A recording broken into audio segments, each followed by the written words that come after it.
Mesdames, Messieurs, je suis ravie d'être parmi vous. Vous êtes les représentants des différentes organisations professionnelles du bâtiment et c'est avec grand plaisir que je vous accueille au siège de l'Hôtel de Région, au nom du président Laurent Wauquiez, qui a un agenda qui est fort changé, et en tant que présidente de la commission Environnement, Développement durable et Énergie. Je remercie bien sûr la CAPEB, et je remercie l'espace Info-Énergie Espune, dont j'ai vu le président tout à l'heure, d'organiser ce type de rencontre qui réunit des professionnels et qui vous permet ainsi à chacun d'avoir des échanges, qui permet à chacun de s'informer sur des sujets qui vous préoccupent. Et c'est vrai que la rénovation énergétique, elle vous préoccupe, elle nous préoccupe et elle préoccupe aussi, je dirais, ceux qui en sont les bénéficiaires. Je vous remercie d'avoir choisi l'Hôtel de Région pour votre événement. Aujourd'hui, avec plus de 40% de consommation d'énergie et 23% de gaz à effet de serre, le bâtiment doit être notre cible. Notre cible pour gagner le changement climatique. Nous le savons, la rénovation énergétique des logements est un axe central sur lequel la région portera ses fruits.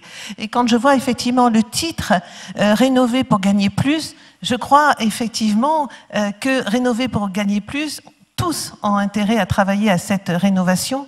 D'abord, ceux qui vont en bénéficier, c'est aussi ceux qui ont des logements qui ont besoin d'être rénovés, puisqu'on sait très bien que la rénovation thermique va permettre effectivement la réduction de consommation d'énergie, la réduction du budget des ménages, et pour les bâtiments publics, à l'heure où nous sommes dans les préoccupations budgétaires, il est évident que quand on gère des bâtiments publics, il est important de mettre nos efforts aussi sur la rénovation énergétique, parce que c'est aussi réduire les frais de fonctionnement. Alors, avec notre schéma régional climat, air, énergie et les 85 000 logements à rénover chaque année, des logements qui sont rénovés bâtiments basse consommation, notre objectif est ambitieux et va bien au-delà des 25 000 logements, des 23 000, 25 000 logements qui ont été rénovés pour le moment. On a ici une marge de progression qui est extrêmement importante. Nous avons un plan bâtiment durable régional qui a su mobiliser et que vous connaissez et que beaucoup d'acteurs concernés utilisent. C'est une référence et qu'à travers et grâce à ce plan bâtiment durable régional, eh bien c'est l'occasion d'œuvrer à travailler une dynamique. C'est l'occasion de travailler avec l'ensemble des acteurs. C'est l'occasion d'associer tous les acteurs et puis surtout, c'est l'occasion de travailler la massification pour que cette massification, elle permette de rénover de façon énergique l'ensemble des logements. Alors, après les réseaux des espaces info-énergie qui ont su créer un premier lien avec les particuliers, les points rénovation mis en place par l'État en 2013 et les agences de l'ANA pour les plus précaires, avec également le programme Habiter mieux, eh bien la région et l'ADEME ont décidé de déployer sur le territoire régional des plateformes de rénovation des logements privés. Aujourd'hui, une vingtaine de plateformes se déploient sur le territoire d'Auvergne-Rhône-Alpes. Ce déploiement se fait tant sur les territoires urbains des grandes agglomérations, et je citerai bien évidemment Lyon, je citerai Grenoble, je citerai Saint-Étienne, je citerai Clermont-Ferrand, mais également sur des secteurs beaucoup plus ruraux, et je citerai le Beaujolais, je citerai le Trièves, je citerai l'Ardèche, bien évidemment pour exemple. Ces plateformes sont plusieurs vocations, c'est quand même un lieu d'échange, c'est un lieu d'accueil, c'est un lieu d'information, c'est un lieu d'accompagnement, c'est un lieu de sécurisation des parcours de rénovation des logements particuliers. Ces plateformes se veulent plus ambitieuses et puis elles se veulent même plus ambitieuses d'ailleurs que la loi qui a mis en place et en août dernier territoires à énergie positive pour la croissance verte. Donc ces plateformes ont un vrai travail d'accompagnement sur le terrain. Il y a effectivement ce qui est proposé par la loi et il faut voir aussi que ce qui marche, c'est effectivement ce qui existe sur le terrain. Ce sont les lieux où se rencontrent les personnes, ce sont les lieux où il y a des échanges entre professionnels et ceux qui ont besoin de travailler. Alors vous aurez l'occasion bien sûr de découvrir des plateformes ce soir, elles sont faites pour les particuliers, bien sûr, mais elles sont faites pour vous, pour les acteurs professionnels. Et puis ces plateformes, elles doivent se déployer avec vous et elles doivent se déployer également pour vous. Réussir la rénovation énergétique, c'est bien sûr relancer l'activité économique dans le bâtiment, parce que la rénovation pour les particuliers, comme la rénovation dans le bâti public, elle passe effectivement par le travail avec des entreprises, des petites entreprises, des plus grandes entreprises. Et tout ça, bien évidemment, participe à créer de l'emploi, participe à développer de l'emploi auprès des prestataires, auprès des AMO, auprès de chacun d'entre vous qui participez à cette rénovation. Et donc, cette rénovation, c'est tous ensemble que nous la réussirons, c'est tous ensemble, nous, au niveau, bien entendu, des collectivités territoriales. J'y associe aussi les collectivités locales, les communes, les EPCI, et puis c'est avec, évidemment, toutes les associations qui œuvrent, qui aident dans l'accompagnement de cette rénovation. Et puis c'est avec vous et c'est avec tous les acteurs qui sont sur le terrain que cette rénovation, elle peut se faire. En tout cas, je sais que nous pouvons compter sur vous et je voudrais aussi vous dire que vous pouvez compter sur la région. Alors, je n'avais pas vocation à être longue parce que je sais que vous avez beaucoup de choses à dire ce soir. Donc, je vais laisser la parole. Et surtout, eh bien, je voudrais vous souhaiter de bons, de fructueux échanges ce soir pour qu'ensemble, eh bien, tout ce qui œuvre dans la rénovation énergétique sur le territoire et tout ce qui permet, entre autres aussi, eh bien, de rénover pour davantage de richesse, pour gagner plus au niveau, gagner plus en performance et gagner plus aussi, je dirais, en économie d'énergie et au final en économie de fonctionnement pour les particuliers et pour tous ceux effectivement qui ont du bâti à rénover. Alors, bon échange et puis je vais rester d'ailleurs parce que je sais qu'il y a beaucoup de choses à apprendre et c'est mon premier mandat, donc je vais apprendre encore beaucoup à chaque fois en étant auprès de vous. Merci de votre attention. Merci donc Marie-Hélène. Un peu plus de détails sur l'organisation de cette rénovation au niveau de la région. Oui, je vais vous présenter en fait l'appel à manifestation d'intérêt pour les plateformes de la rénovation énergétique du logement qui a été lancé en 2014 et qui préfigurait les éléments qui étaient dans la loi sur la transition énergétique. L'idée était de permettre localement de faire rencontrer la demande, l'offre et le financement pour massifier la rénovation énergétique. Les missions des plateformes, c'est d'accompagner et de faciliter le passage à l'acte des ménages avec des travaux qui visent la basse consommation, donc en simplifiant à la fois le processus d'accompagnement, mais en mobilisant d'un côté les professionnels et de l'autre côté les outils financiers pour permettre ces rénovations et pour permettre la massification des rénovations. Alors, cette AMI a été lancée en partenariat avec l'ADEME. L'objectif était de financer pour la région et l'ADEME l'accompagnement de ces plateformes sur un programme d'action de 3 ans. Donc, on finance l'animation de façon partagée avec l'ADEME. Sur les plateformes qui sont dans le Rhône, c'est l'ADEME qui les a pris en charge au niveau de l'animation. Donc les projets, ils sont portés par des intercommunalités et chaque plateforme sur son territoire va devoir mobiliser l'ensemble des acteurs concernés, comme ça a été dit. Elle doivent également définir ces cibles prioritaires. Si on est en secteur rural ou en secteur urbain, on n'a pas du tout les mêmes typologies d'habitat. Et les plateformes vont donc définir des objectifs quantitatifs en nombre de rénovations et qualitatifs par rapport au niveau de performance BBC d'un coup ou par étape, par exemple. Donc la plateforme, elle va devoir établir sa propre stratégie, sa propre organisation. Quel est le niveau d'accompagnement qu'elle apporte aux particuliers, quel est son modèle financier. Ça, c'est propre à chaque plateforme, mais si chaque plateforme est animée localement, il y a matière, en effet, à agir au niveau régional en favorisant la mutualisation de tout ce qui peut être imaginé au niveau de chaque plateforme. C'est pourquoi on a proposé cette année de mettre en œuvre, de lancer un centre de ressources qui a en fait pour objectif de répondre à ces besoins de mutualisation, donc de la mise en commun de toutes les richesses qui sont produites, enfin toutes les richesses d'informations produites par les plateformes et puis par l'ensemble de nos partenaires. Et il a vocation, ce centre de ressources aussi, à initier des démarches de co-construction d'outils en commun. Voilà, et c'est un outil qui devrait être lancé cette année. Donc c'est sous forme d'un marché qui a été lancé. On en est à l'analyse des offres actuellement.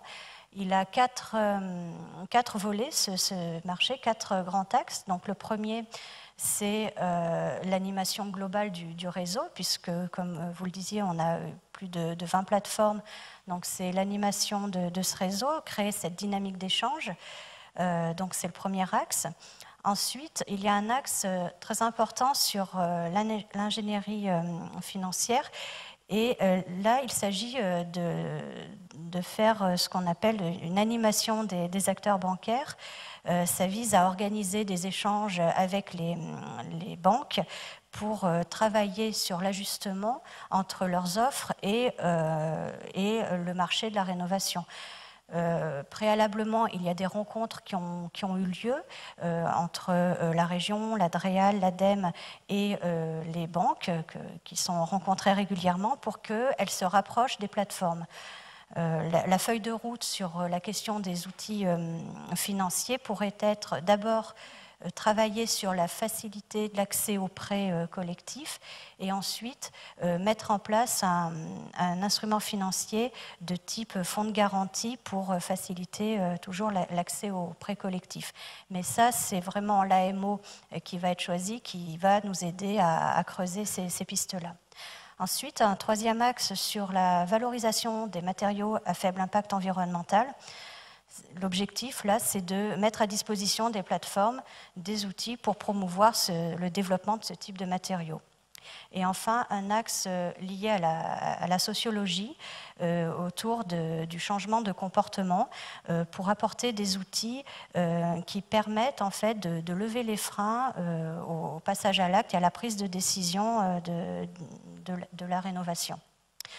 Voilà, pour finir, je vais simplement refaire le lien avec les dispositifs régionaux.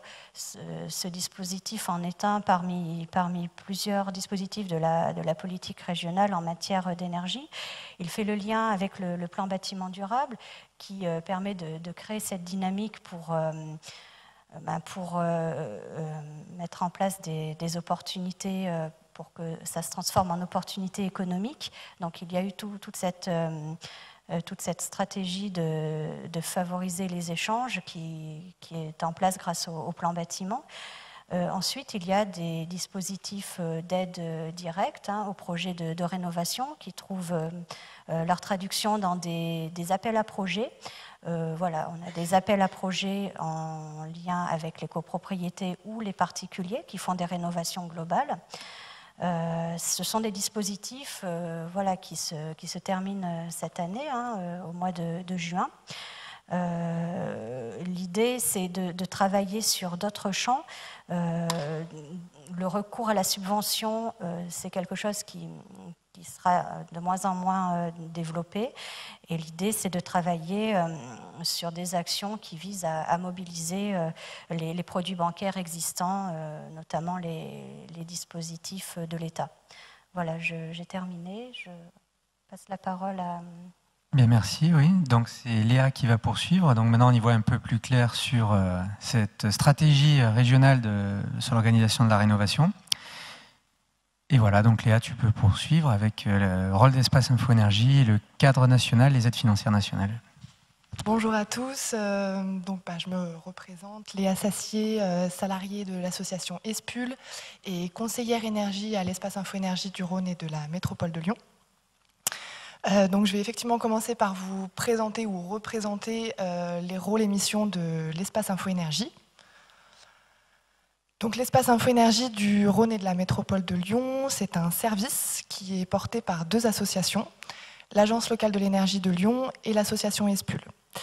Le but de ce service est d'apporter un conseil gratuit et indépendant de tout fournisseur de matériaux et d'énergie aux maîtres d'ouvrage et sur toutes les questions liées à l'énergie dans l'habitat. Donc, que ce soit l'efficacité énergétique, les énergies renouvelables, les aides financières, et ce, toujours au regard de 3 critères conjugués, un conseil technique, économique et environnemental.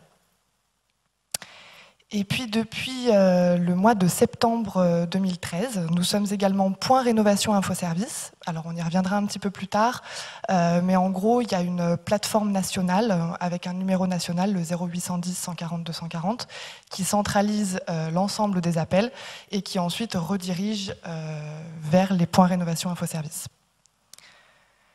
Nous faisons également partie d'un réseau national des espaces info-énergie. Alors, je vois qu'il y a un petit problème de visualisation peut-être.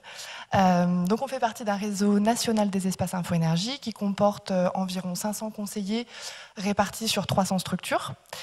Et également d'un réseau régional, le réseau IERA, Info-Énergie Rhône-Alpes, qui comporte 11 structures et environ 80 conseillers info-énergie. À l'Espace Info-Énergie du Rhône et de la métropole de Lyon, c'est 15 conseillers Info-Énergie qui consacrent environ 5 équivalents temps plein à la réalisation de permanences téléphoniques et sur rendez-vous dans nos locaux, et ce toute la semaine, lundi, vendredi, de 9h à 12h30 et de 14h à 17h30. Et en interne, on est organisé en binôme, où en fait chaque binôme est référent d'une thématique, donc par exemple le bois énergie, le solaire thermique, photovoltaïque, le bâtiment, etc. Et ce, pour en fait assurer une veille constante sur ces sujets qui, comme vous le savez, évoluent très régulièrement. Juste quelques chiffres, c'est environ 3500 personnes qui sont renseignées par an à l'Espace Info-Énergie. Environ 76% d'entre elles passent à l'acte, c'est-à-dire réalisent des travaux d'économie d'énergie, et pour un montant moyen de 32 000 €. Ce qui représente quand même à l'échelle de la région Rhône-Alpes 45 millions d'euros de travaux engagés pour la rénovation énergétique. Et puis depuis peu, on est également porte d'entrée des plateformes de la rénovation énergétique. Alors je ne vais pas en dire plus puisque les plateformes sont ici présentes ce soir pour vous expliquer leur dispositif. Et enfin, pour terminer sur l'espace Info-Énergie, on est depuis toujours soutenu financièrement par l'ADEME, la région Auvergne-Rhône-Alpes et la métropole de Lyon. Et depuis peu, depuis 2016, on est soutenu par la communauté d'agglomération de l'Ouest rhodanien, le syndicat de l'Ouest lyonnais, la communauté de communes Saône-Beaujolais et le parc régional du Pilat. Donc ça, c'était pour ce qui était des rôles et missions de l'espace Info-Énergie. Et juste avant d'entrer dans le cœur du sujet des aides financières, je vais vous faire un bref petit rappel sur le cadre national, où en fait, depuis les lois du Grenelle en 2009 jusqu'à la loi de transition énergétique, la France engage des politiques visant à réduire par 4 ses émissions de CO2 d'ici 2050. Or, on sait que le secteur du bâtiment, et notamment le secteur du logement, est un secteur très émetteur en CO2 et très consommateur en énergie. C'est pourquoi en 2013, le gouvernement a lancé le plan de rénovation énergétique de l'habitat et qui a pour ambition de rénover 500 000 logements par an dès 2017, soit 120 000 logements sociaux, 380 000 logements privés, dont 50 000 en situation de précarité énergétique. Et pour mettre en place ces objectifs, Le gouvernement souhaite d'abord informer la population à l'aide d'une campagne de communication, une large campagne, donc à la télévision, la radio, la presse, qui renvoie donc vers le numéro unique, la plateforme nationale, et qui redirige ensuite vers les territoires, donc vers les points rénovation infoservices. Le gouvernement a souhaité ensuite donner des aides financières pour soutenir la rénovation énergétique, et notamment à ceux qui en ont le plus besoin pour sortir de la précarité énergétique. Et donc ils ont mis en place ou renforcé des dispositifs d'aide financière, et c'est ce qu'on verra juste après.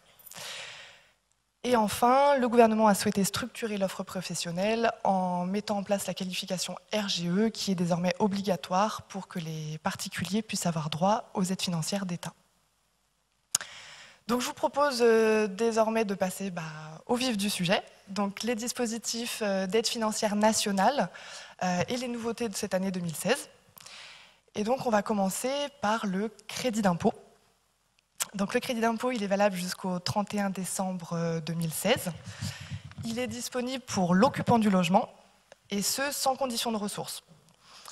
Le taux du crédit d'impôt est de 30%, et ce taux va s'appliquer sur le montant du matériel, sauf pour certains travaux où la main-d'œuvre peut également être prise en compte, notamment les travaux d'isolation des parois opaques.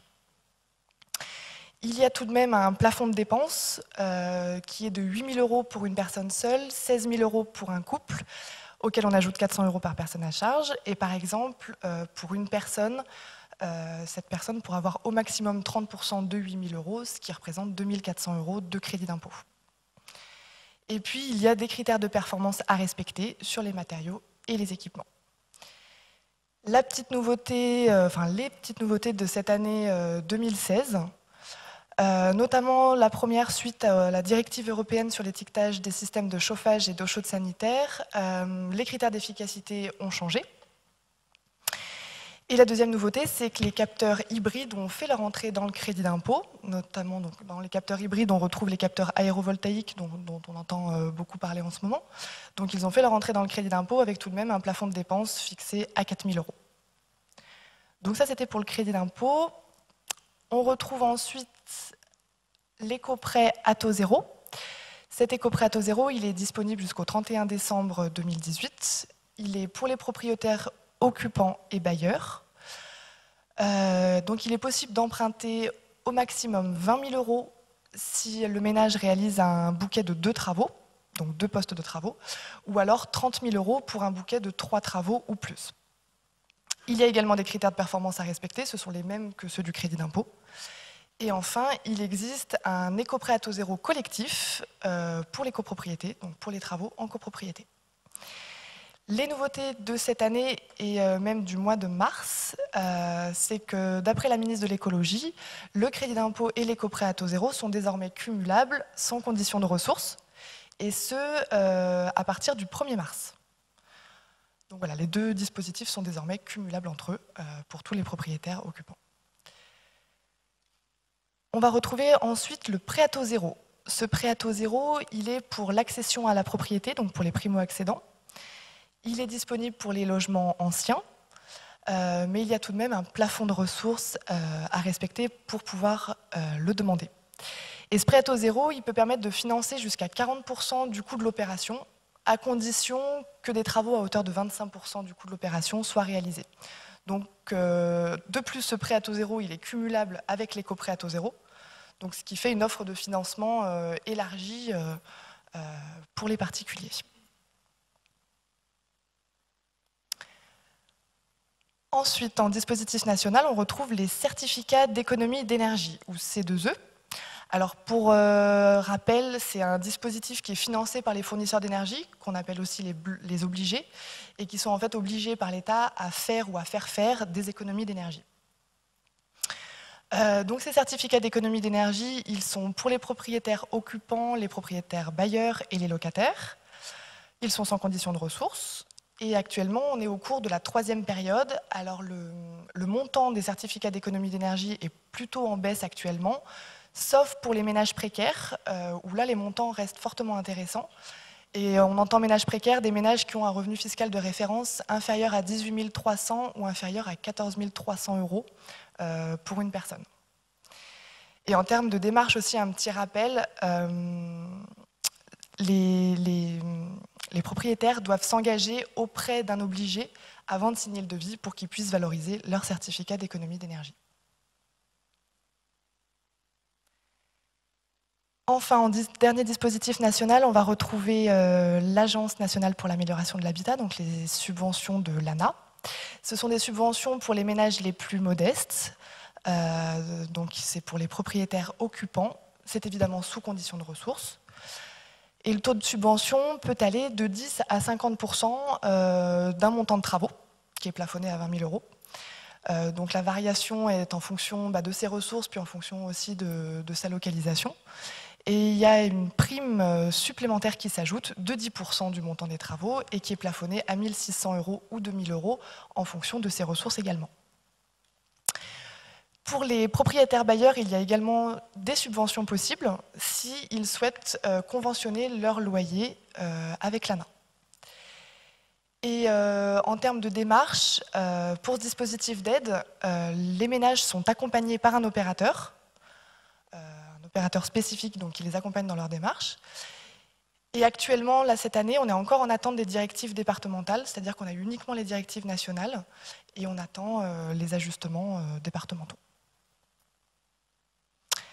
Et puis pour terminer au niveau national, il y a la TVA réduite à 5,5%, donc qui s'applique pour les travaux de rénovation énergétique, donc les travaux qui s'entendent éligibles au crédit d'impôt. Et ce taux de TVA réduit s'applique également sur des travaux induits. Alors, qu'est-ce qu'on appelle travaux induits? Pour s'y retrouver justement, vous pouvez consulter le bulletin officiel des impôts qui liste un petit peu les travaux induits qui peuvent bénéficier du taux de TVA réduit. Donc ça, c'est pour ce qui est des dispositifs nationaux. Et puis, on va retrouver des dispositifs de subvention plus locaux. Donc, comme le disait Marie-Hélène Darona, le dispositif de la région Rhône-Alpes, donc c'est des subventions qui prennent la forme d'un appel à projet. Cet appel à projet, il est pour l'instant disponible jusqu'au 10 juin 2016. Et le taux de subvention varie entre 4 000 et 8 000 € pour une rénovation globale et à basse consommation. Et le montant de subvention varie en fonction des ressources. Au niveau du département du Rhône, il n'y a plus de subvention. Et puis, il y a également certaines communes qui peuvent apporter des subventions supplémentaires et ou une exonération de taxes foncières. Et enfin, en dernier lieu, on va retrouver les aides financières des plateformes de la rénovation énergétique qui sont justement ici et à qui je vais laisser la parole pour qu'ils puissent nous expliquer leur dispositif.